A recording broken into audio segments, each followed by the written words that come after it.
الأستاذ عمرو دياب بيقول: انا لا بتخطفني ملامح ولا باخد بالشك. الأستاذ عمرو دياب لما قال الكوبليه ده بعد كده قعد يقول قمر وشايف قمر والأغنية جميلة. فاكتشفنا ان لما بنبعتها للناس او اي واحد بيبعتها لمراته او اي حاجه بيسيبوا الاغنيه كلها ويمسكوا في الايه في الكلمه بتاعت انا اللي انا باخد بالشكل دي، هو انا وحشه، هو انا شكلي مش عارف ايه، هو انا طب ما تسمع بقيه الاغنيه. لا، ما سمعتش بقيه الاغنيه.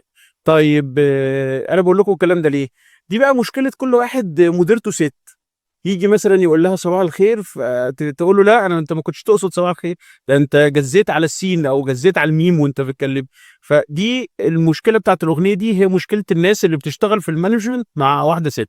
فخلي بالك لما تبقى مديرتك ست، خلي بالك من كلامك وما تقولش اي حاجه لا ليها علاقه بالوزن او الشكل او اي حاجه كده، عشان هتتبهدل في التقييمات وهتروح في داهيه.